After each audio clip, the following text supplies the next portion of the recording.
So I'm down here on the Kennedy Expressway, named after JFK.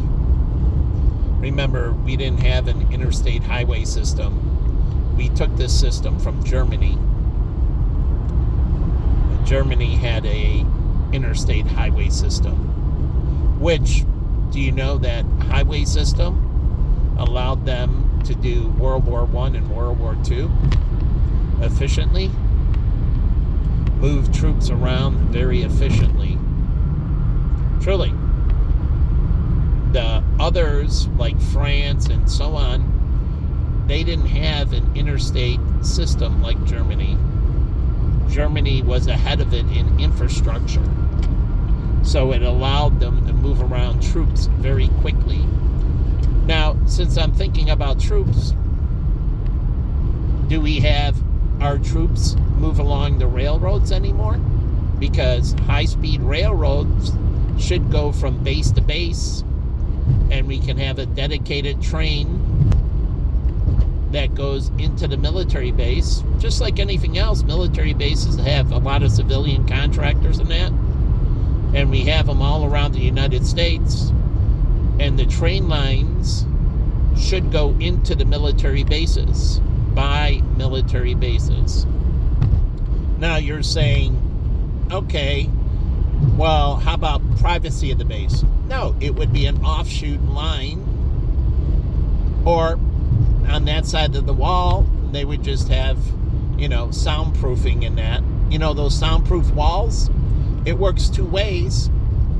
It keeps sound from the train going in, like the highway, those soundproof walls, but it also keeps sound from the military base coming out. And, if you don't want people listening to what you're doing and we're overseas in that, those sound-absorbing walls we can put around their military base. Now, the problem is high winds. So they would have to have pressure release gates, but then, people can see in through the gates. But the gates are triggered by wind velocity only. Somebody can't push them open physically. But again, maybe you're looking from far away and you want to see in. Well, then we can have on the other side a blackout screen. Oh yeah, a ballistic screen that basically doesn't allow you to see through on each side, coming in and going out for the wind tunnels, and the screen is ballistic, and it can have a pulse through it, so if anyone cuts it or touches it, it would single. That would solve the problem. And so it can have these corridors that allow it to stand up in high winds. So it gives the wind a path to go to. You'd have to design it like a funnel, kinda, so it would go through certain areas. So you have to know historical wind patterns, but the sound barriers allow anything going on below the sound barrier, not the sound to bounce out from the military base. So if people are chattering, like all those clear military bases, how about parabolic microphones in that? Truly. And then if a satellite can read your lips, right, they can see Bin Laden as it looked down, well, if it can read your lips, then all you have to do is shape recognition software for lip reading. You just have to know the language they're talking. So that's the thing about sign language. You're not teaching lip reading. You're teaching hands, not lip reading.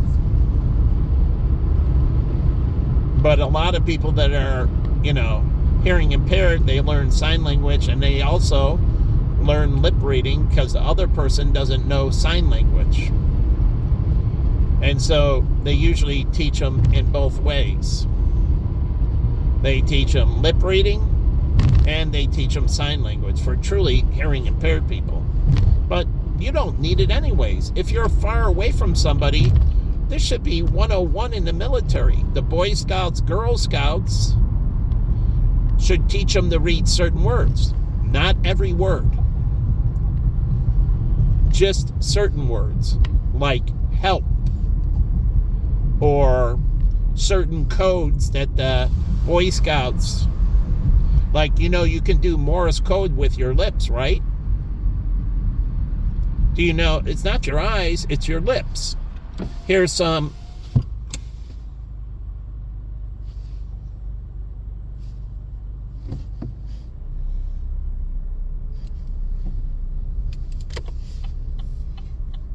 So you can do Morse code with your lips, right? They can teach this in the Boy Scouts, Girl Scouts. But then you say internationally, well, now you're teaching people how to transmit information speaking Babel. Because if you're doing Morse code, you're not speaking any language. But you can do Morse code with your lips, not just your eyes, your lips. You can change them, train them to do it with one with their mouth and one with their eyes, so they can't do shape recognition. And so you do first with, you have a sign that triggers it, like wiping your forehead, like in baseball. We called that the trigger or the cue, or I forget what it was. But if you watch, the third base coach will do a bunch of things, and then he touches his belt buckle, and then he grabs his brim of his hat. That's the steal sign. But there's an indicator. And so you're looking for the indicator. And in baseball, all you have to do is get the games recorded, and they show the third base coach. So what do they do in baseball? For all the teams, they can get the game, but they cut out and black out the third base coach. Now, it's fun as a fan if you can steal the signs. Yeah, you can play a game, watch the third base coach, and see if you can pick up on the signs. Playing a game. But it's the same thing in football. You can use it in football. They use it in baseball, where you do the silent count. And now the quarterback has to do certain things, and if he pulls on his face mask, the next sign touches his shoulder. That means it's a set play. So the quarterback, he's clicking his hands and he's going, yeah. And, he's back there or calling with his head, and then he reaches up and he touches his left ear on the helmet, the left hole. And then the next thing he touches is a play, a full play, just one touch.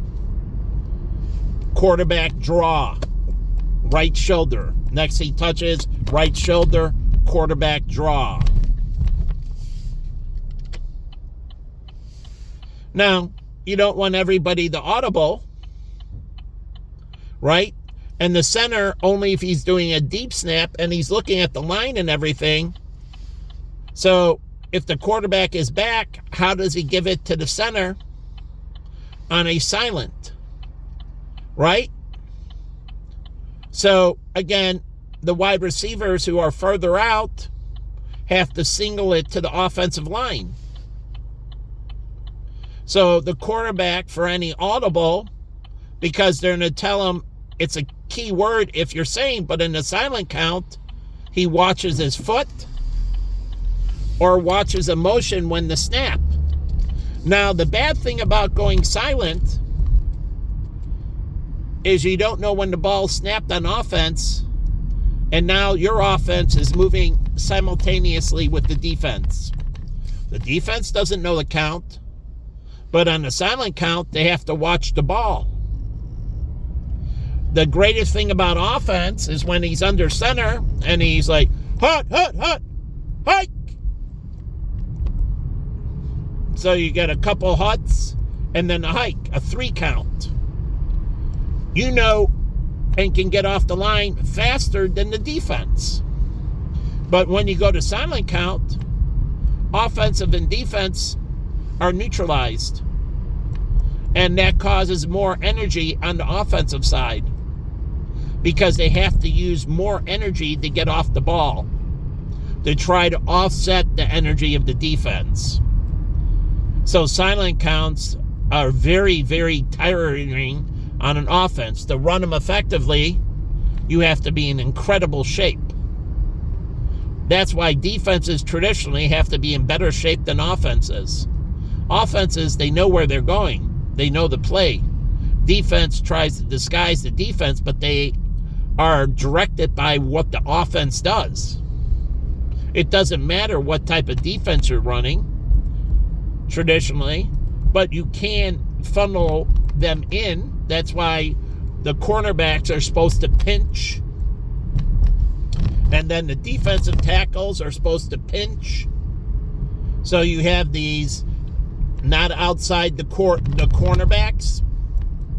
Then you have the outside linebackers who pinch the gap between.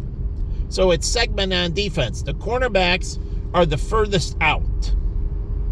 They have to pinch inward, funneling them into the defense. They're not supposed to let anyone get down the sidelines outside of them. They want to funnel it back into the pursuit. So the cornerbacks pinch. Then you have your outside linebackers. Their responsibility is outside the tight end or the split end. A linebacker will move out a little bit to split the difference. They'll be on the inside shoulder of a split end, but farther out from the tackle. But their job is to pinch inward. And then the defensive tackle is the pinch inward. And no, the defensive ends pinch inwards. My correction. The tackles are supposed to play straight up. They don't pinch into the center. If they can, but the tackles play straight up because it frees up the middle linebacker if you're running a 43. Now, pinching, if the tackles pinch, they want to push the guards into the center. Truly, when they thrust, they want to thrust the guards into the center, hopefully tripping up the center or delaying the center on the middle linebacker. But the middle linebacker on a 43 has to deal with the center. So it's a little different. So are your tackles playing straight up or are they pinching too? It's a little bit different. But then on a 3-4, it's a different setup altogether. You still have two defensive ends in a 3-4, but then you have a center in a 3-4. You don't have tackles. You could call it a center tackle. And that plays straight up on the center. The guards are free. And then you have 4 linebackers. And so 2 over the center, 2 over the guards, and then 2 on the outside. But traditionally, that's more to play the pass than the run. The 4-3 closes the holes to make it harder to run. The 3-4 leaves less men on the line because they're less likely to run, more likely to pass. So you have one extra person that's not on the line that can cover. Now, Dallas did it with the flex defense. That person, they ran a 4-3, but a 4-3 flex. Flex means that tackle is playing not heads up on the offensive guard, but is positioned back a ways. Not deep as the linebacker, but not as close as the other tackle. They're in the tweeny zone between the linebacker and the tackle. That no man's land. That's where the flex person goes. That was Randy Johnson on the Dallas Cowboys. And either he was coming or he would drop off for coverage. So they didn't know if they were running a 4-3 or a 3-4. The flex gave them the ability to change between a 3-4 and a 4-3. But they had to give up a little territory on the offensive line, flinging up one of the guards. No resistance getting off the line. Resistance just a few steps off the line would be the tackle. And no, he didn't stand up primarily. He was in a 4-point stance. Traditionally in a 4-point, but you could stand him up on the flex as well. It's kind of like Lawrence Taylor. He really was just a defensive end. He rushed. He didn't really drop back into coverage like most outside linebackers. And if you know anything, outside linebackers go 3 and 5 or 5 and 3. Depending on the defense, you take so many steps back and then you move over unless you're assigned. But a lot of linebackers are just put into zone defense. But they can play man-to-man, stuck on a tight end or stuck on a back. And yes, they trade off if the back goes into motion, comes up and goes into motion to the right, then it's the opposite linebacker. It's the lob, left outside linebacker, has the guy in motion. The back that went in motion to the right. Offensive right, defensive left. So it's the lob. And so it gets pretty complicated. But getting back to the military, they can teach sign language. They can teach sign language in a way of using Morse code with the lips. Or lips and your eye, you're winking. And so it doesn't have to be in sequence. There could be a touch indicator. So the hand could be involved. So they would do something with the lips, like, dot dash. So they would pucker, dot, smile, dash. Pucker, dot, smile, dash. But it doesn't mean anything unless they put their hand to the left side of their face, right below the ear, or they pull on the eardrum, which is obviously if you pull on the eardrum, but you just touch the left side of your face with your palm, and that dot or dash counts. So there's an indicator, a movement between each segment of the Morse code. And so the first one is the hand on the left side. You can make it very complicated. The next one, you would touch your belly. And then your shoulder or something, but you want to make it normal hand motions, so it gets really complicated, but this is what training does. See, people that train fail, train to succeed, and perfect training makes perfect. As my coach used to preach to me, practice doesn't mean shit. Because if you know neuroplasticity, and Paul Adams was right, he didn't talk about neuroplasticity. He said, if you practice like shit, you play like shit. He said, perfect practice makes perfect. He understood neuroplasticity. When you do a movement, you want to perfect it. And this is why I laugh when people fuck up. And you say mistakes are okay. Drop a sandwich. Do something, error here. Do an error there. Do you know you're wiring your brain to repeat that mistake? If you know neuroplasticity, do you know you're rewiring? When you accept imperfection, and this is why excellence before God is the only standard, you can go with all these fucking shitbags, and they are shitbags, and you want to follow their lead, right? The shitbags, you want to follow their lead. So go ahead and tell everything is okay. It's okay to fuck up. And the brain will create that pathway. Do you know that?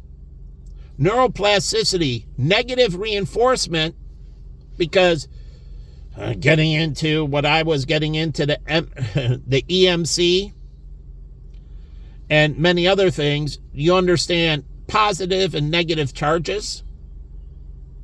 Well, if you don't accept that mistake, then the brain reacts as a negative towards that action. But if you accept it and say, that's okay, no worries, it's okay, and you reinforce that habit in the brain,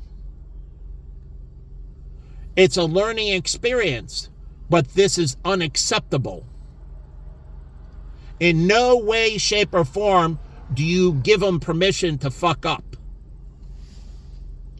You teach them that it's unacceptable, that we must overcome our challenges. And you can say it that way. You don't have to say unacceptable. You say that action is inappropriate, and we must overcome our challenges. Do you understand? It's inappropriate. This is not acceptable. And we must overcome that situation. Then the brain learns, no, not acceptable. And then the brain reinforces that through the neural pathways. It takes that thought and puts it in memory. The memory creates a little seed, and then you repeat that. It creates a pathway. So the pathways start with a thought or a vision or a hearing or a touch. And so you don't understand homosexuality. It's the same way. This is why I told you I believe in homophobia. Because what they did, and these are very smart people that were gay. Oh yeah, LGBTQ. These were some smart people that were sexually, how do you say, disgusting. Like the guy who in England who did the radar thing. You see him in the movie. But you have to understand, he kind of understands the whole psychology of things. And so they break down the barrier by creating the acceptance. So now in action, like I used to get upset with tell my Michael Wynn and all, gay guys used to grab my ass. Gay guys broke in my house. Gay guys called me on the phone. And I reinforced action of no.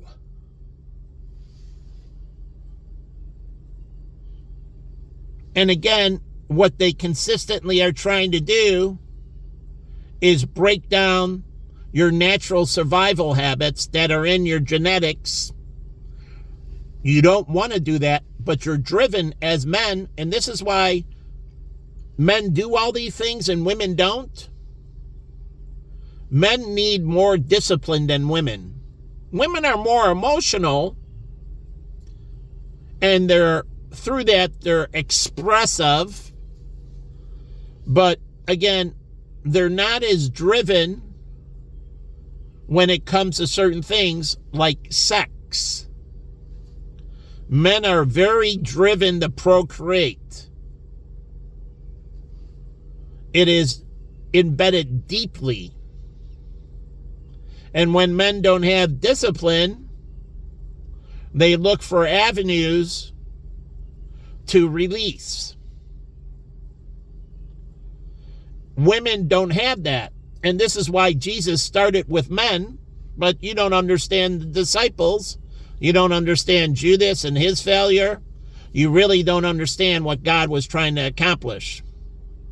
Men must be raised with more discipline than women. Men must have much more discipline than women. Men have to have a more zero tolerance. My father understood this.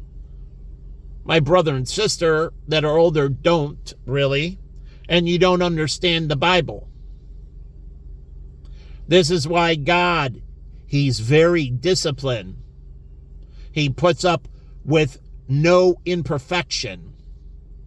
And this is why you see in the Bible, there's extreme punishment. Like you see the story of, with the axe and the hair, Samson, and with him, you see him screwing up. Did God free him? No. His repentance was his final act against God's enemies, which he went to death for. His life was over. Once he did that,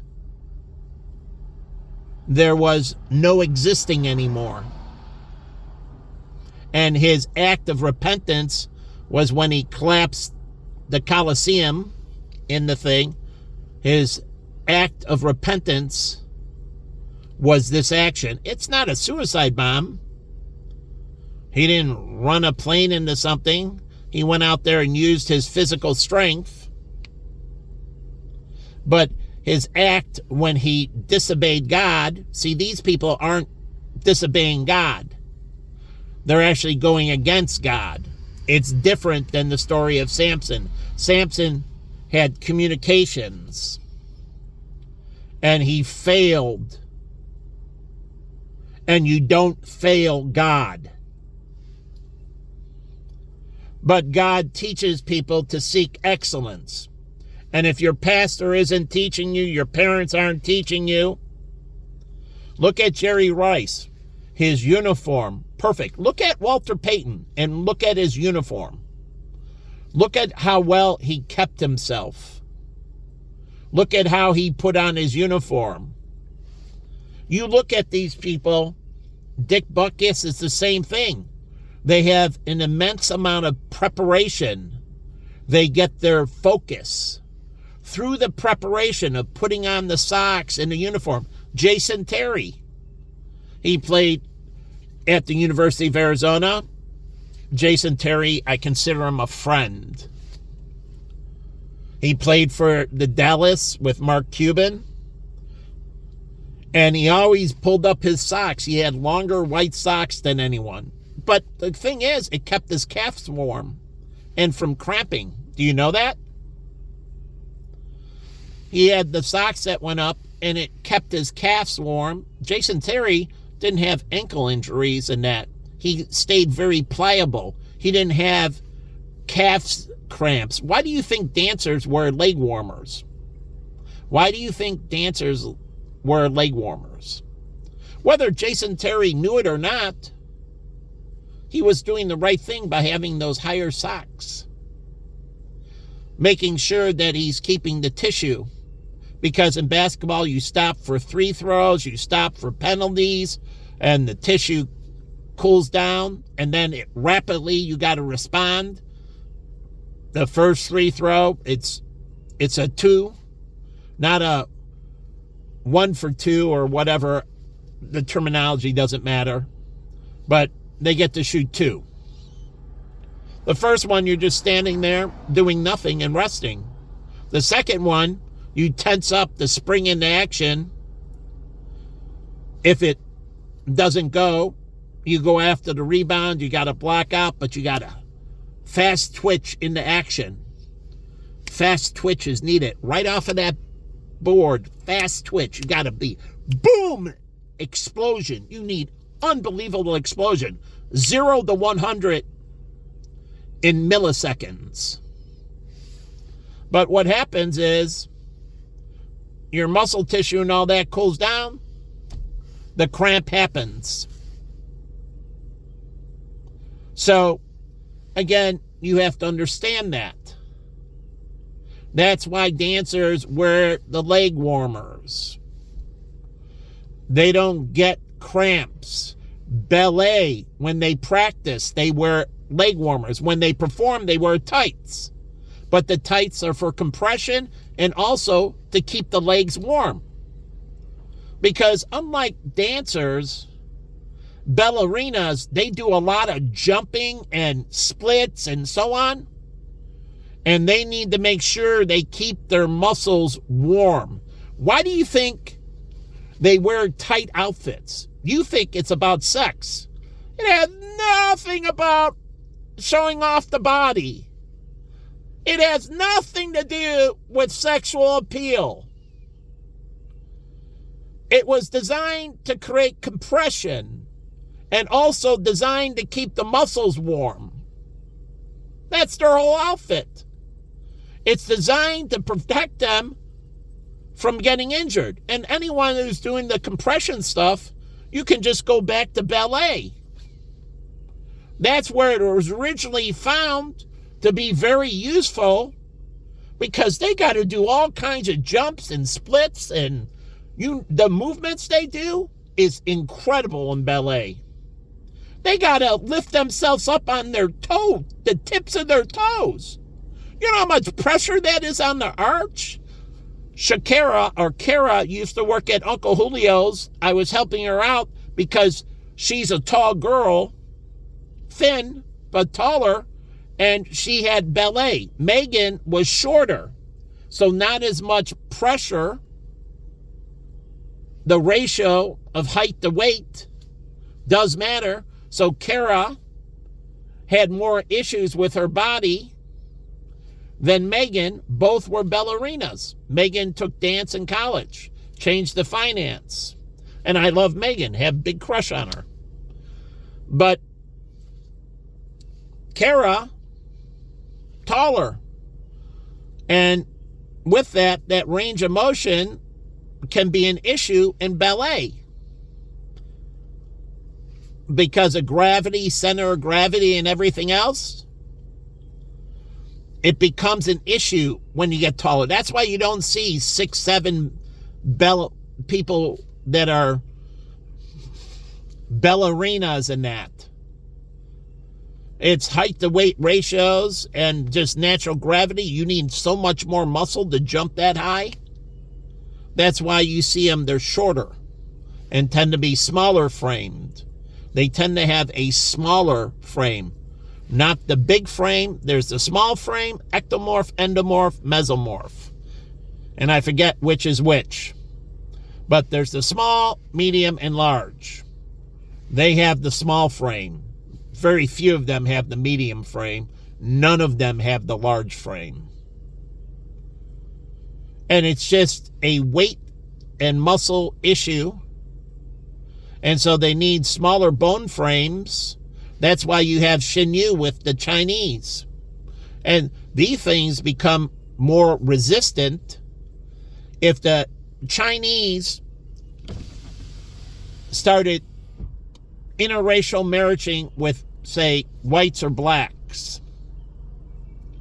You're going to change the bone density. The only way that you can overcome is proportionally increase the muscle mass density to offset for the heavier bone density, so you can get the same heights and jumps and so on. And then if they start having, say with blacks that have heavier bone density, they're not going to have Shin Yu. Why the martial artists do that in that Asian bones are more pliable. They're softer. That allows them to do that martial arts, those moves like the yogis and that.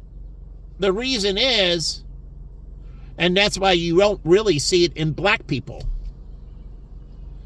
to do those poses, to take a yogi and stick a tall individual in a small box, watch the Ripley, believe it or not, it doesn't happen for black people. Why? Because the bones are too rigid. You have too much muscle tissue. You just have too much tissue. He's tall, thin, and the bones are more malleable. So he can fit himself in there. That's why you have all these Indians doing these things and so on. That's why yoga comes from India, martial arts from Asia. It's pliability. We have boxing as American because of bone density, because of muscles. So you see different forms of fighting based on structural design to optimize that. That's why martial arts is different around the world.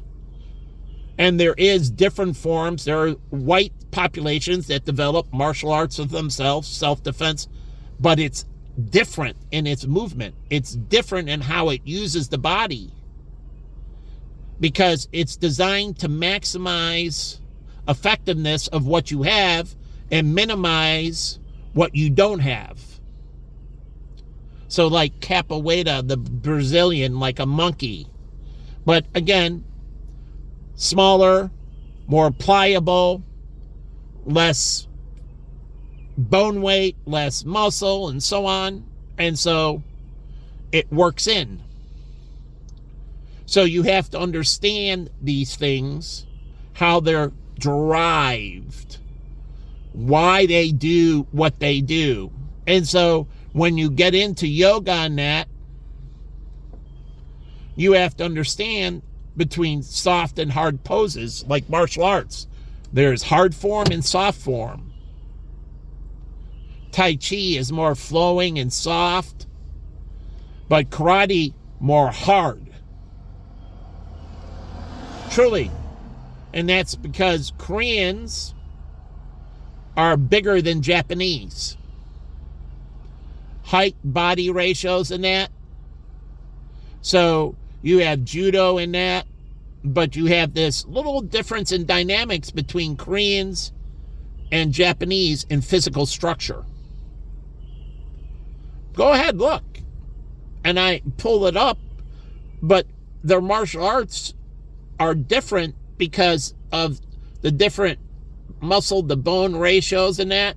So they don't have the softer that Chinese do. And so you'll see within races, there are different densities. So Asians softer, but within them, they're firmer and softer. We call them ethnic groups. It's just like whites. So you have this range. So when you do these things, you have to understand you're going to affect chemistry. You're going to affect genetic makeup. How much fast twitch fiber, how much slow twitch fiber, bone density, height, weight, many other things, cognitive ability. That is the baseline when you do these things. So that's fine. You understand and going in. I fully know this when I was dating Jennifer Kim. I still want to marry an Asian girl. I fully know this, and I know what I need to do to allow my son to go down a certain, or daughter to go down a certain path. And the whole point is that I understand this. So I didn't expect Jen to do certain things that I did. So in yoga and so on and so forth, we went to, and running and so on, I understand her genetic makeup and how it differs than mine. I'm not going to force her into my training. And you don't understand when you look at these Muscle magazine. I used to read these martial arts magazines since I've been a kid, bodybuilding. And you have to understand, Even in martial arts, people were doing performance enhancing. Bruce Lee doing the electrodes, the muscle and so on. But they were doing different forms of performance enhancing. And you have to know how they affect. But when you see an Arnold workout, and Arnold admitted to using steroids, you understand it rebuilds in a rapid period. So they don't need as much recovery, and they can train even harder. That's what steroids do. They allow you to shorten the cycle for muscle gain. So you can train incredibly more intense, like watching Sean Ray, the black guy. He did shitloads of juice. I don't care what he says. So prove me wrong. Okay, I'm making an accusation. Arnold admitted it. I don't know if he did. But the whole point is, if you look at his exercise regimen, I do all that. There is no way in his cycles, when I'm looking through the magazine, his training, that he's not doing performance enhancing. And then somebody is going to buy the muscle mag and do that workout, and they're going to hurt themselves. It is overtraining. It is overtraining. And that's what these magazines don't understand. They have to do the all natural, and they have to have different races and different ethnicities in those groups, but they have to know what the fuck they're taking. Is this through strict diet, and you're like a diet nut? I mean, you're so precise with protein and that's fine. But you got to say, this person was on a very strict diet. They weren't eating McDonald's every day, and nothing against McDonald's, but they're doing a certain type of protein, a certain type of carbohydrate. They're eating at certain times. They get certain types of rest. They're doing stretching. They're doing this and that. Like there's a drug that's out of Canada that was liquid ecstasy, but bodybuilders used to use it for sleep. It sped up recovery. It helped you burn fat. But the thing is, it wasn't for losing weight. You can use it, and I forget the name, I published it, but the whole point about it was to speed up the metabolism while you sleep. Speeding up the metabolism. So they take a lot of protein and they speed up the metabolism when they sleep. What does that do? Regeneration. They regenerate and repair their tissues and build new tissue. They not only get through the repair phase, while they're sleeping, they're trying to put on new tissue. Why? Because the muscle was stressed. When you work out or you move around every day, you're breaking down muscle tissue. It is a stressor. Just walking, it puts strain on the muscle fiber. And night you get it repaired. And bodybuilders, certain bodybuilders, this is not all of them, it's each of them, has a little bit different science and so on. It depends on who their coaches are too. There are some seriously great coaches in bodybuilding. They weren't bodybuilders themselves, but they were exercise sports science guys. I mean, they are incredible. My friend Pete, he's big into bodybuilding. I've been studying them since I've been a child. But the thing is, it sped up the metabolism during sleep so they could recover faster. But do you see any hospital doing this? If you want people to heal faster, you need to speed up their resting metabolism. When they're asleep for that 8 hours, but you have to feed the monster right. My friend John Sr. used to wake up in the middle of the night and eat a steak. Now the thing is, the protein, right? Can you break it down? Depending on your age and your stomach acid, Truly. Older people, that wouldn't be good at all. He was young in the 20s, plus he was taking roids. And he put on a shitload of size, but he would wake up and sit down and have I don't know how many ounces of steak. And you got to cut it up in little pieces and chew it. Well, but he would eat it and then go back to bed. And he ballooned up. I mean, he put on a ton. But also, good digestive system. Doing the right things. He didn't drink. He didn't smoke. He didn't do things that killed the gut bacteria. And you have to understand that. You have digestive problems. You're going to have a hard time keeping muscle mass. You're going to have a hard time repairing the brain and body. It's your choice, but you have to understand this. And so you have to detox. If you go and drinking, you can't go drinking like they used to and have cocktails before they go to bed. You know, the late night caps and that. That's why they died. Got all wrinkly, died, brain. They end up with Alzheimer's. That's why Lair's mother and father, they lived longer, but they also became senile. Because it inhibits the body's ability to repair itself. So you have to detox. So you have to have a period of time before you go to bed that you don't drink. That you drink hydration, electrolytes, water, and you kind of ease it out. And then go to bed. Do not drink and go to bed. So we're talking about building muscle. And they found out a way to speed up their metabolism while they sleep. This is the problem when they talk about it in space. It's pure atrophy. If the muscle doesn't move, how much of cryogenics do you need? Because remember, even in cryogenic state, there's still activity. Nothing is totally dormant.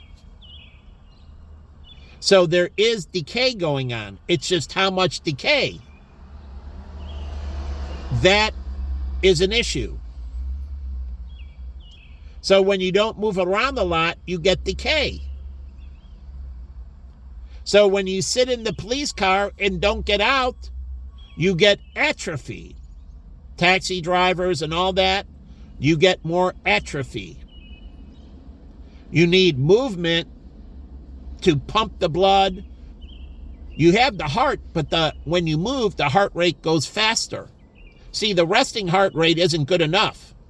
And that's what they don't understand. And even in the bed, the resting heart rate is not enough pressure. You got to get up and you got to move. You need the added pressure. They're in bed and they're constantly in the resting heart rate, and that is not enough pressure. It builds up plaque in the arteries and that. Why do you think you build up plaque when you're sedentary in that? You have to be very good with your diet. If not, you build it up. I wrote a whole piece on fat storage, fat accumulation, arteries, brains, decades ago. But you have to understand this. It's like a river, and I explained it as a river and sediment. And as the river is moving faster, the sediment goes to the liver. And it gets processed and broke down and washed out through, the urinary or the anus, and it's disposed of or it's assimilated. But what happens is when you're sedentary, and this is what getting fat is, because you get less and less fatigue, you don't move as much, the heart rate has to stay up higher. Why does the heart rate stay higher? It's moving more blood flow. And when you're bigger, you have to have a higher heart rate because it has to push it through the arteries, into the veins, into the capillaries, and they're farther out from the center of the body.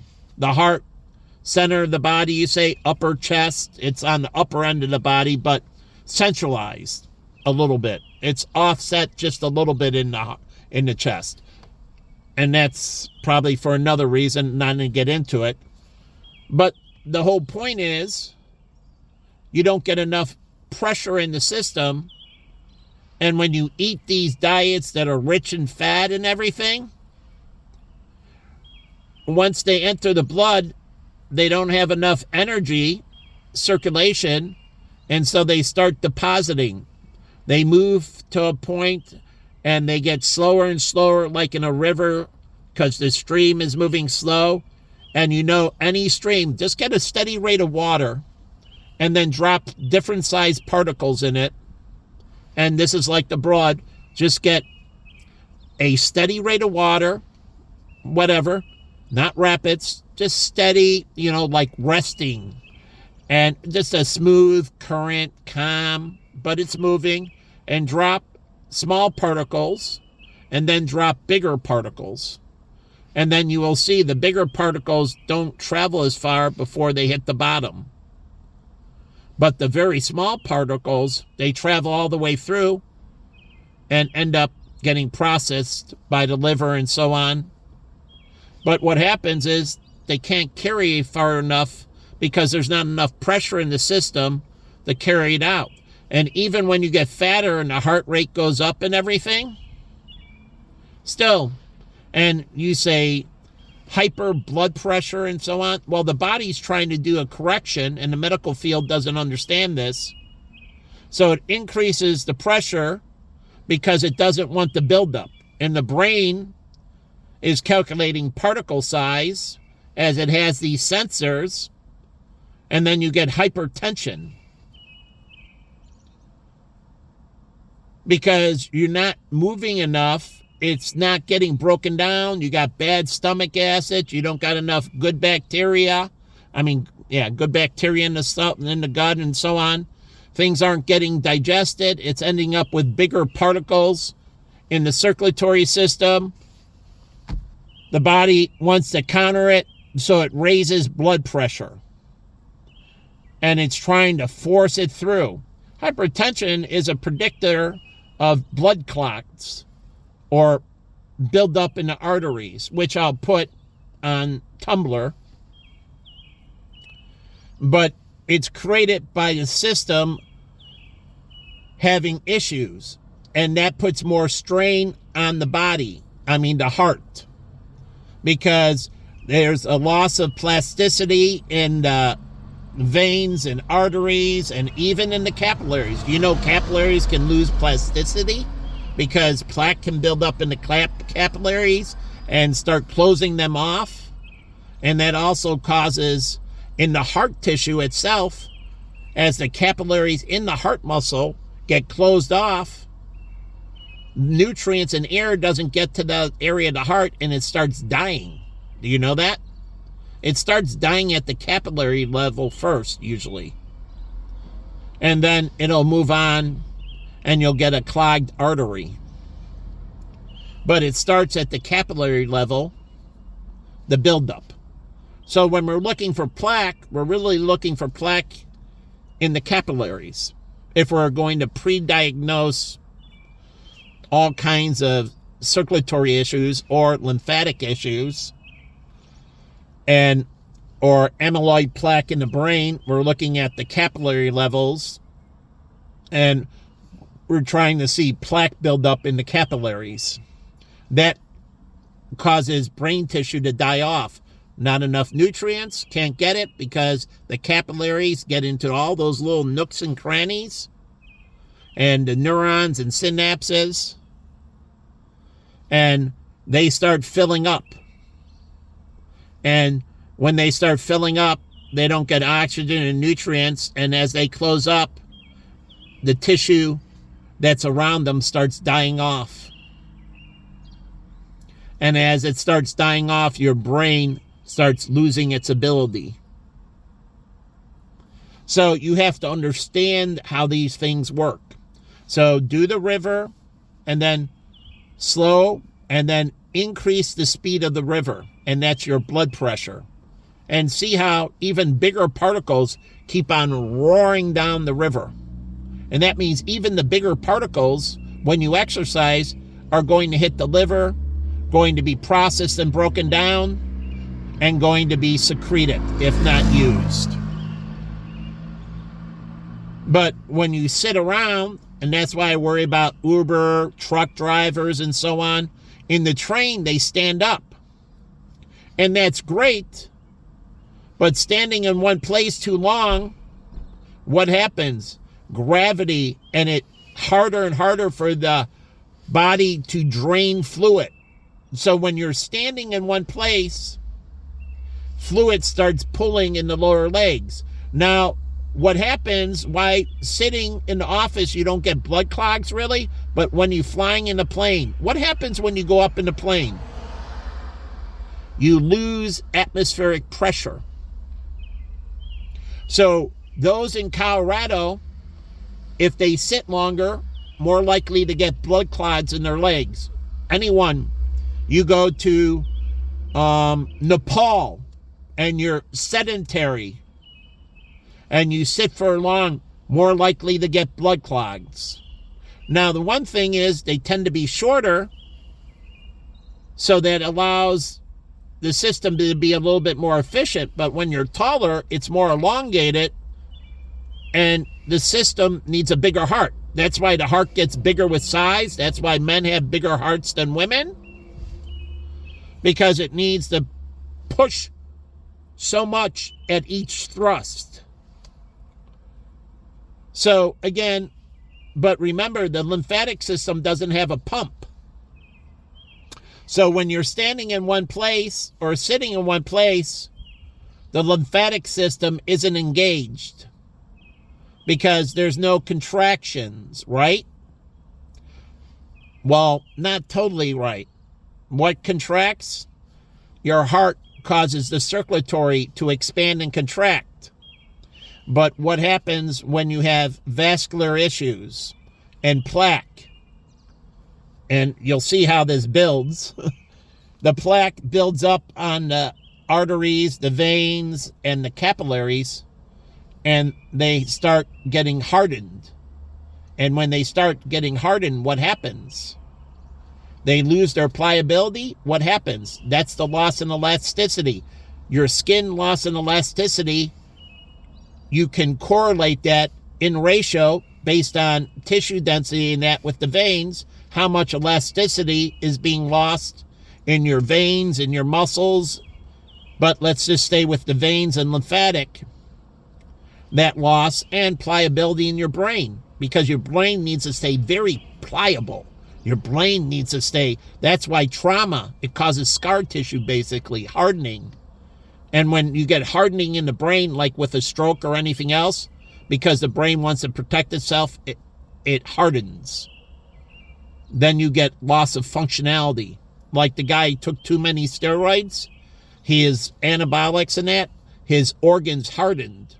His liver and everything, he died of organ failure. They lost their elasticity, their pliability. They became too firm. And that's the thing you have to watch about when you're giving growth hormone on that, is watching about how it affects internal organs, even the brain. You can get dumber. The brain tissue can get too dense in that way. Giving anabolic steroids and growth hormone, increasing your testosterone rates, can cause hardening in the brain. Go ahead, study it. The synapses and everything, the whole thing doesn't work. It needs to stay very pliable, incredibly pliable. Neuroplasticity. The more neuroplasticity you have, the more pliable it is, the better. That's why dehydration causes loss in function. It's a loss in pliability. So the brain needs to stay very pliable. And you have to be careful. That's why I talk about targeted therapy with human growth hormone and that. Targeted. You can't do these things general, because it can adversely affect the brain. Now, you can encourage brain growth and repair, but you have to manage it. and make sure that you're maintaining the proper elasticity. And that's the problem with the Cro-Magnon man, that big forehead that starts hardening. Too much growth hormone. So they don't understand this, anthropologists. They don't understand the genetics and why they had these different shapes, and then you have to overlap it, what's going on, and so on, and why they had these different features. We're not from chimpanzees. We're a totally separate species, as it's already been proven, and if you disagree, that's on you. But they don't understand it's certain necessities that had to occur, and it's also by dietary, eating a certain diet rich in certain, proteins in that cause certain developments. That's why we have, like in Mexico, they eat a lot of grains, or in China, a lot of rice and so on. And you have these different bone structures and muscle structures, tendons and ligaments and brains. And it does matter. And our bodies adopt it based on certain habits. So you can eat different things, but again, when you go to Turkey, you can eat chicken there. They have a lot of dishes that have chicken. So you look at what's in their dishes and correlate it to what you standardly eat. You can eat in all these societies, Chinese food and so on. You just got to keep the ratios correct. No one's designed a diet like that with the right ratios based on sex and ethnicity and age. And so you can go around, you just have to get the right forms of protein, the right forms of carbohydrate and so on, fats and so on, the right types of fats. But getting back to it, so the circulatory system helps the lymphatic system move because it has capillaries and everything, and so it expands and contracts. But when it hardens, the lymphatic system doesn't have anything pressing up against it. So the circulatory system helps the lymphatic system move even when there's no muscle activity because the heart's beating, and so it's a secondary or knock-on effect to the lymphatic system. So the lymphatic system is still working as long as the circulatory system has proper pliability, and even your drains in your brain. There's lymphatics in here, the skull, the brain tissue. And as long as there's proper flow in that and proper pliability, it presses up against the lymphatic system and helps push it through. Now, it's not pushing it through quickly, but what does? Thinking. And that's why thinking burns so much energy. And this is what these athletes don't understand. You can't just do muscle memory. You have to constantly engage in deep thought. That's why Sudoku or crossword puzzles or other things that make you think. You have to do active engagement. Reading. Now, Einstein said reading has nothing to do with intelligence. Yes, in one way. But reading has everything to do with engaging the brain, struggling. Even as a dyslexic, I read 4 books a month. And what does that do? That causes me to focus, and that focus causes the brain to have more what? Blood flow and nutrients, and so I have more circulation going to the brain. And you'll see when you're thinking, the brain demands more oxygen and nutrients. It burns more calories. Well, what does that push? The lymphatic system in the brain, preventing plaque buildup. And this is why retirement is so deadly. Because when you go to work, you get engaged. And when you get engaged, you have to think. And when you have to think, you engage the lymphatic system in the brain. So being part of a chess club, Not golf where you're doing something and it's like you swing and it's motor coordination. You've been doing it for 20 years. You've been doing the scorecard. That's all muscle memory. That doesn't take shit. But if you hit a lot into the rough and into the sand and that, and you got to think what club to use, how to get it out, and you're seeking excellence when you play golf. This is God speaking. In his seeking excellence, he built you. And when you do, you have to do active learning. What is the pitch of the sand trap? Is the sand wet? Is the sand dry? I have to change my stroke based on the density of the sand. What are the grain sizes of the sand? Should I hit higher? Should I hit lower? You got to make it like chess. You got to make it a thinking man's game. That's why I preach to athletes. You have to know your X and O's. You have to think about it. Do your film study. Tiger Woods was right. But what did he do? He created Thinking Man. So in football, doing the film reviews, going over how you did the blocks, how you can improve this. This is why the Zen Master did so well with the Bulls. He got them to think. He gave them books to read. He engaged the mind. Dennis Rodman and all of them are way better off from what Phil Jackson did. He was really taking care of their mental ability so they could perform. That's why the Bulls won all those championships. Phil Jackson deserves a lot of credit for making them expand their mind. The triangle offense and everything else. Thinking, passing, understanding, reviewing, and engaging. Those players are going to be better off. Steve Kerr, look at the wonders he did. He was with two great coaches. One, Phil Jackson, who worked on his cognitive, and then Popovich in San Antonio. And again, Popovich is a great strategist. Better than Phil. Phil is the Zen Master. He did it through books and other things. He had great coaches. Popovich is a strategist. He didn't have those incredible assistant coaches like Phil did. Phil did the right thing. He was a great manager. His role and what he did, he was perfect. Doug Collins didn't have quite the staff that Phil Jackson did. And so at the time, Collins was right. But the best thing for the Bulls was when Collins got fired and Jackson came on. They actually didn't need Doug Collins.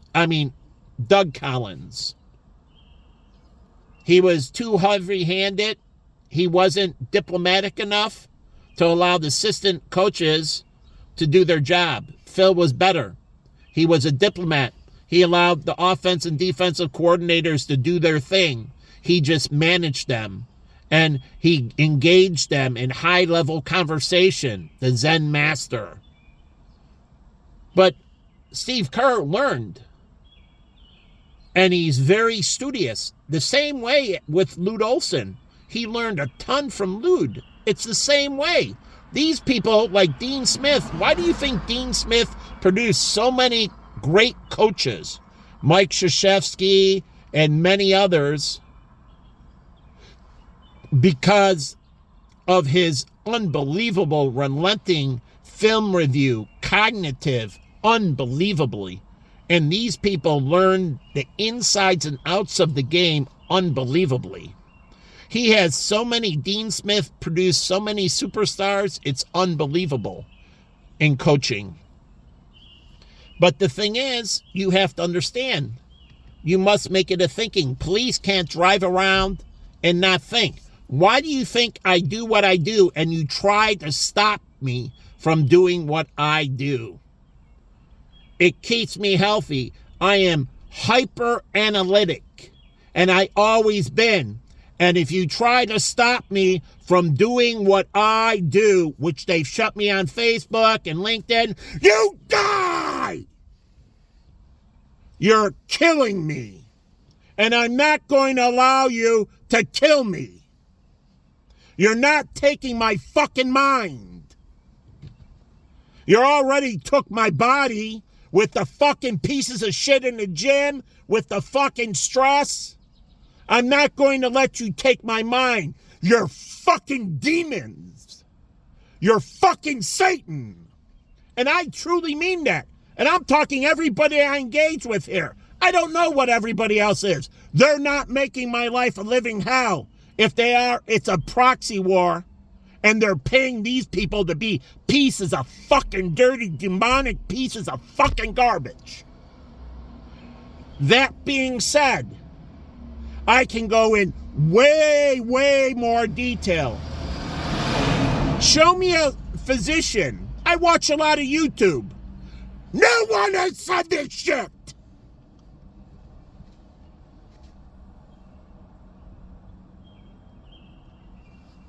But the point is, you're not going to fuck me up completely. You're pieces of fucking shit. You need to reform. And if I was the president or governor or mayor, I'd be taking it to you fucking scumbags and breaking you, not breaking me. And as God said, he would watch how you respond to me. And if you allow the shitbags to break me, you all die. He wants you to break them. And I've given you everything to fucking destroy them. To catch every serial killer, every criminal, to fucking destroy them all. And I want them fucking gone. And I want it done now. There is no excuses or die. So that's a commandment. And if you fail the commandment, you all die. So understanding this is why it's so important. So you can't go through life gliding. And this is why people in retirement die so fast. This is why retirement is so deadly. And they don't understand in the financial service industry, you create great drains because all those seniors are unhealthy. And when they're unhealthy, what do? They pull all their fucking money out of the market, as my clients did. The unhealthy ones, they pull shitloads. They need this, they need that, they need this, they need that. And they drain down their portfolios. And they suck all the money. Oh yeah, it goes in. And then there's the knock-on effect, other people. But you who's managing that money, as I told Asha, your clients are older. You're going to lose all that. Where's your vitality plan? And I showed her other ways. But you don't understand. White people have the most money in the United States. They're the oldest population. If they go south, it doesn't matter about the Asians or blacks or Hispanics. If they go south, the portfolios are going to be bled down. And if they don't have proper stewardship and they raise scumbag sons, Dick Portillo kicked out his son and fired him. Dave and Buster's, I forget which one, fired their daughter for stealing and banned their daughter from Dave and Buster's. Never to work in a corporation or go in another Dave and Buster's. Dick fired his son for gambling. But the whole point was, he understood if he allowed certain things, it would destroy the corporation. Now, the point is, you're supposed to catch them before they fall off the cliff. And I don't know why she stole that Dave & Buster's, but all the employees are watching. What are they going to do with their daughter? I forget if it was Dave or Buster, but they were watching. Every employee, all the stores are watching. What are they going to do with their daughter? They set an example for the whole corporation. Everybody was watching. What are they going to do? They terminated her, and they barred her from Dave & Buster's. Now, they didn't prosecute her, but people were pretty happy at what they did. Or they were going to be like the good old boys and give her a pass. And then that would have set a whole bad example for the corporation. So what Bill Gates does with his daughter does matter. How Bill Gates goes through his life with his relationship with Melinda Gates, now divorced, does matter. He's setting the tone for the corporation. Leaders set the tone. That's why we can't have a president like Bill and Hillary. We need it more like George Bush, a truly good marriage. Truly setting examples. JFK, he was able to hide that. In Camelot, all his cheating and infidelity. The press kept it out of the paper. That was better for the nation. They understood that. They could have wrote the stories, but they chose not to. You know the press did that with Michael Jordan here in Chicago? All of it, national press for sports, decided to certain things they wouldn't write because it was bad for basketball. Now, I hung around Michael many times, and I never saw him do anything except in Scottsdale. But, again, that was adultery. But, again, that was on the down low. But he used to hang out at Sticks and Jacks with Charles Barkley when he came into town. Him and Charles are friends. But the whole point is, it's better if they solve the problem. Because a high-end athlete, they need to screw. And they need to screw a lot. Why do you think the Olympics run out of condoms? For the athletes. They run out of condoms. Why do you think going to the gym, like I did in the morning and coming home, and we'd have sex before she go to work immediately? Because going to the gym primes your libido, your circulation, everything, and you want to have sex. What do you think working out as an athlete does? It's going to the gym. When they play a game, it's going to the gym.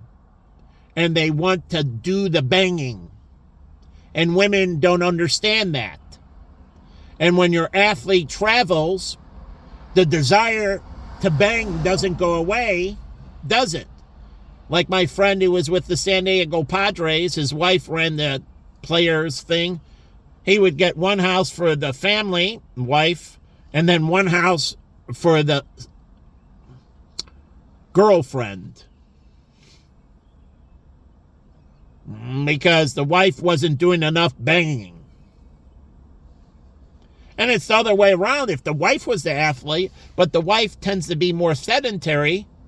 But now, why do you think you have a lot of lesbians in the WNBA, or did? Because they're athletes. And with athletes, have higher libidos. And they have a hard time finding a boyfriend because, do you know natural selection? Men don't like women that are taller. I give it to Dan. He married Ashley. Ashley's taller. Men do not like women who are taller than them. And women like men that are taller than them.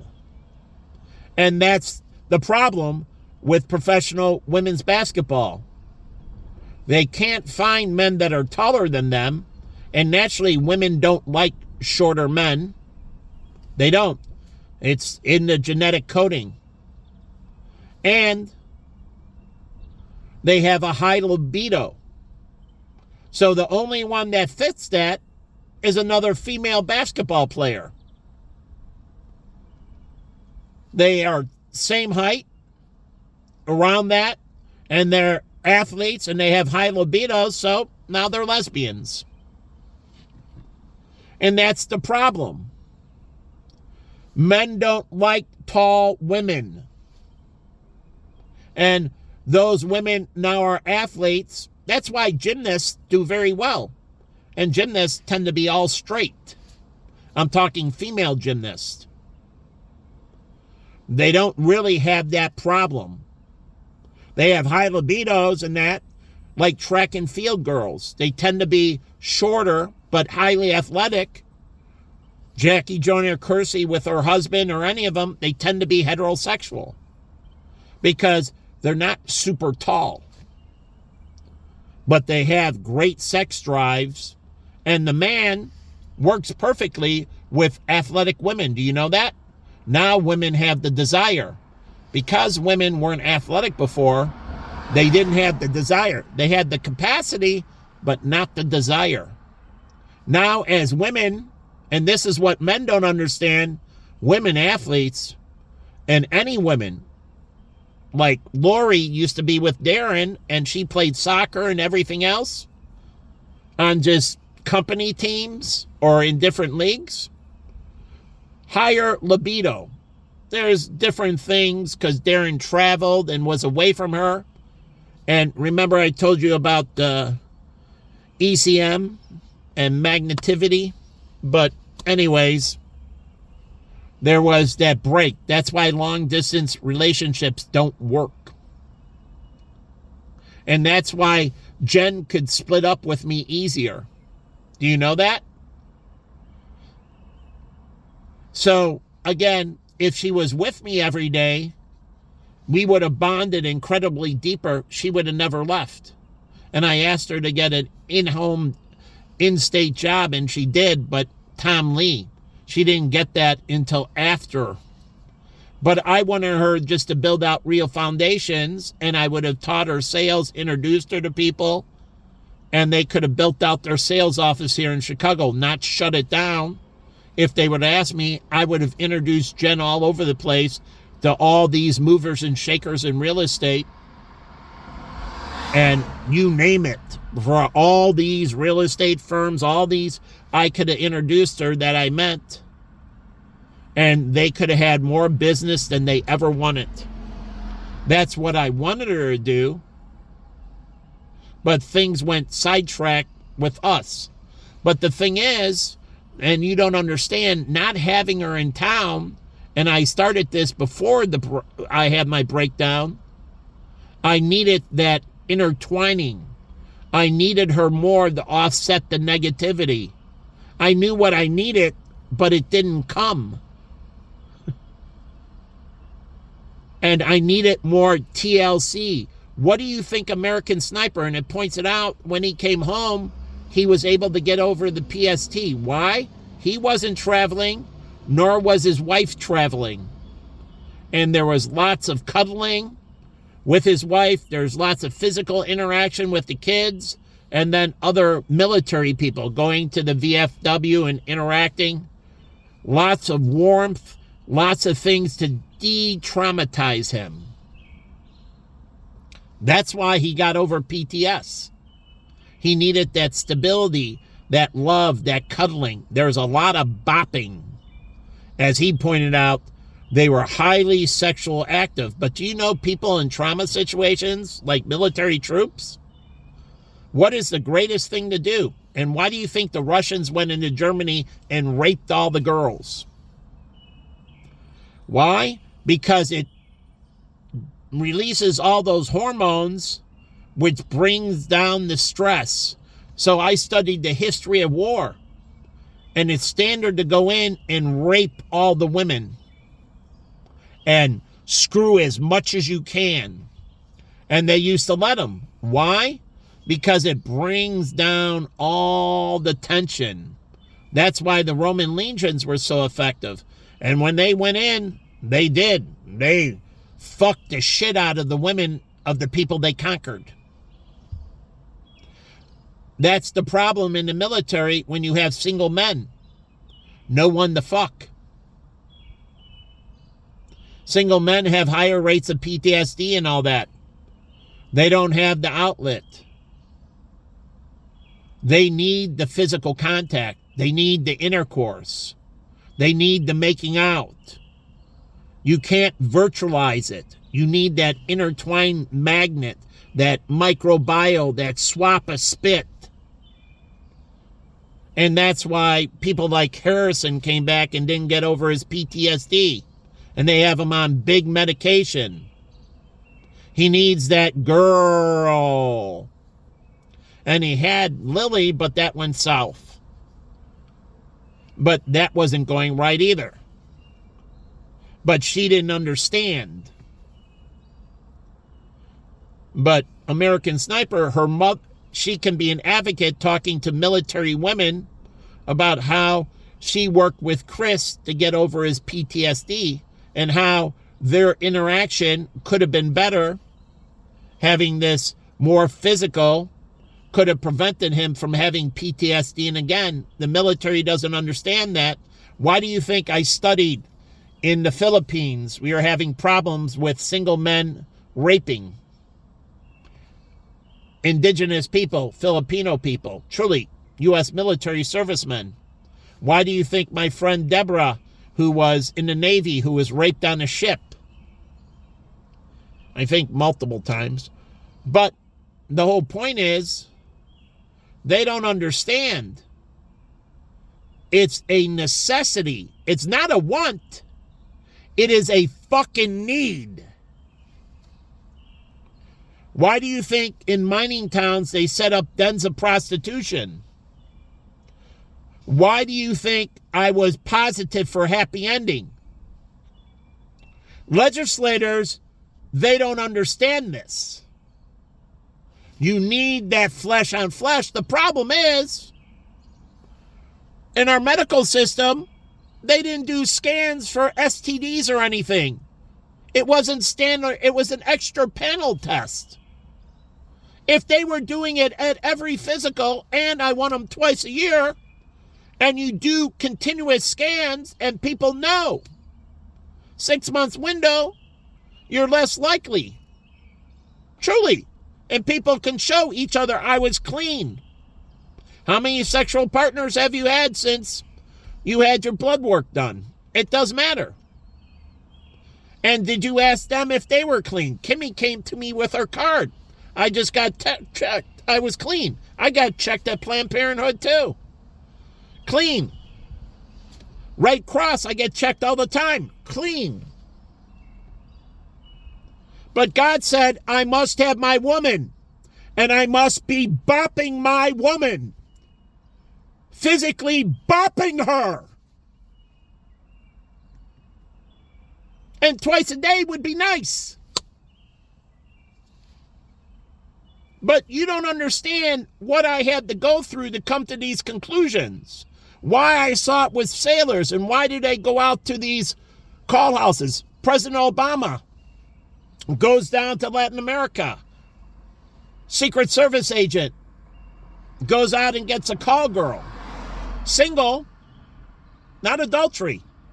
Why do you think women should fuck their men before they leave? As many times as they want it. To give them something to wait for. But also to build up all those hormones in their body. All those positive hormones. Because that's why the people that have sex more often tend to live longer. Now, you can do it too much, and that's true. But you don't understand. I understand. And so, I set up these things and understood and wrote on these things a long time ago. But I wanted to end this. And they have to have outlets. And I'm sorry, masturbation, it doesn't freaking work. Your hand, it doesn't have microbiomes. And it's your own microbiome. But it doesn't. Your palm of your hand doesn't. Most of all of it is what? On the back of your hand. Not the palm. It prevents infections and other things. When you're jerking off, it doesn't work. Like women. Now they have both sides going into them when they finger. And they get microbiome, but it's their microbiome. They're not cross-pollinating, filling in the donut holes. You need that male finger. Vibrators don't work. You need that male penis. Even in your mouth. So you don't understand, and you'll find out that semen triggers a certain microbiome reaction when it's deposited in the vagina or orgasmed in a woman's mouth. With men, it's not designed to be there.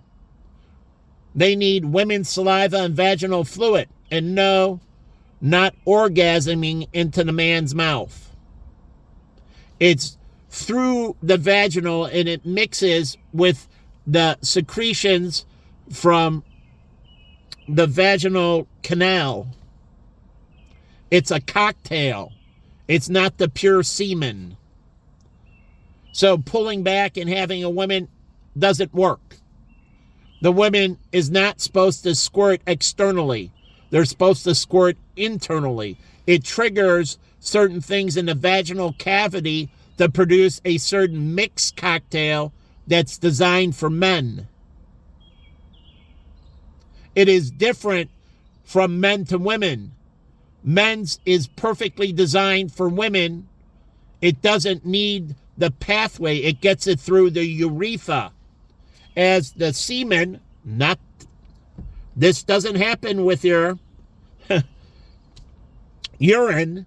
When the semen goes through the urethra, it triggers a response by the urethra. And the urethra has pores and everything. And it creates a cocktail that goes into their mouth.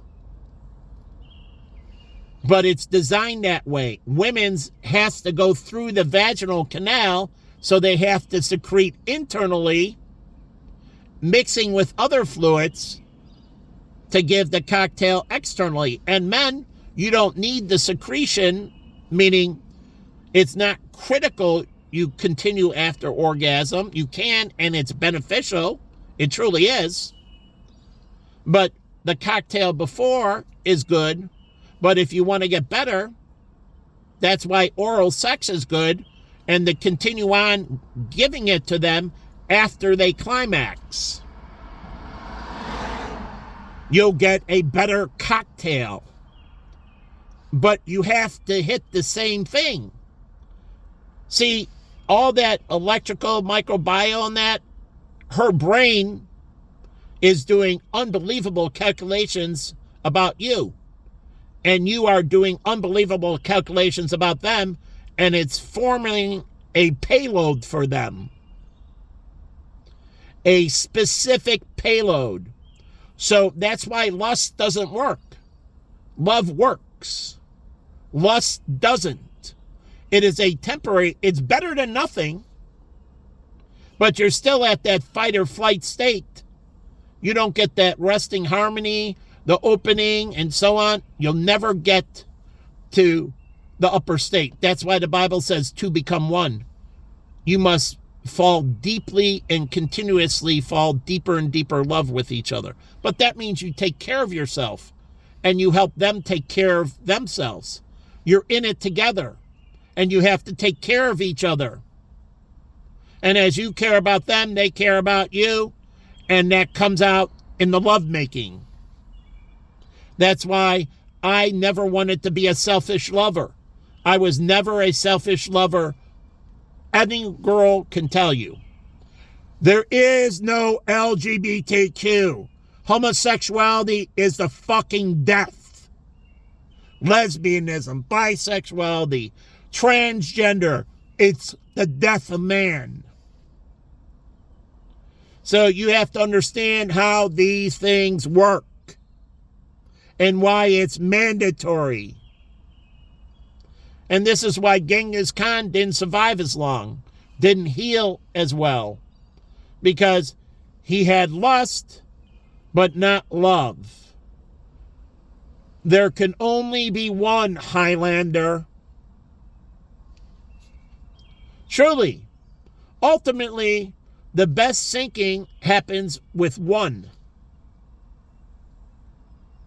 You can have two, but both of you aren't synced as well, and your body is switching. It's like Microsoft. You switch between operating. This is my user. I switch into mine. You switch into yours. So two just doesn't work. Not as well. Abraham would have lived longer. So you have to understand, but nothing like the priests, that is a no fucking go, like the nuns. It is a no-go. And by the way, pastors don't do it right. Just to let you know, no one taught them how to have sex. They don't do it right. Pastors would outlive priests. They would be like Abraham, but longer. They would live to 200 to 300 years old. They would. God wants them to. Priests, Western Catholics would never make it. They die in their 70s, 80s, 90s. Don't really make it. You might get some later, but they're all decrepit. Truly. They don't have strong, vibrant. No. But priests will. If they're listening to me, like Brad or whatever, like Brad from NCPC and with his wife, both of them will live long and prosper. So you have to understand, there's a lot more I can go into, but you're listening to the wrong fucking people. And you're taking the wrong fucking people's advice because you've been attacking me. And I just didn't think you were that fucking dumb. But my friend Costa said you are. And God's watching to see how fucking dumb you are. And you are unbelievably stupid. You think you're winning. All you're doing is condemning yourself and condemning everybody in the world simultaneously. The Prisoner's Dilemma. I put that up in 2015, knowing what was coming in 2016. I put the Prisoner's Dilemma. I said, no matter how good you think you're getting it and how much you think you're winning, it is untrue. It is all an illusion. You're going to burn. So, you set it up that way. You're fucked. You need to unravel this, and if you don't, then you and the worlds die, and that's why I keep on pointing to the UN. They all die as well. You all die. Because God sees them complacent. They have a vote in the UN. The U.S. only has one vote. There's hundreds of other nations. They can force the UN to change. The UN can force the U.S. to change through voting. So you don't understand. They're all going to die too. That's why I said the world is going to go down, and you're taking them down with your pieces of shit. We're not equal. There is no one that is my peer. There is no one that is my equal. You are subordinate to me.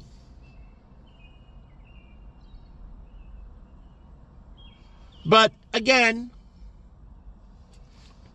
you have to learn, and you're going to have to make a choice. But this choice is the end of days, and all of mankind will go. And I'll leave that here for that thought. But it's your choice. And I keep on begging you, you're making the wrong choice. But my life was going right through the rough in 2015. I started off in the beginning of 16, number one in all of John Hancock.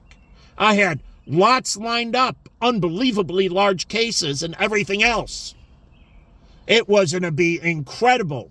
My partner David said so. So we had so many things in the fire, urns in the fire, it was going to explode. Some reason it went the other way. But I didn't think you could do it after all I'd done. How could you do this to me?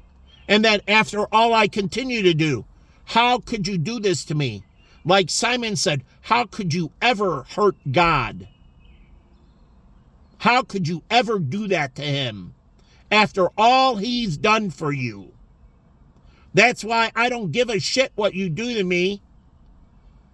I know what God has done for me and is what he's going to do for me. You're all losers and demonic. You're listening to the wrong piper. Take care.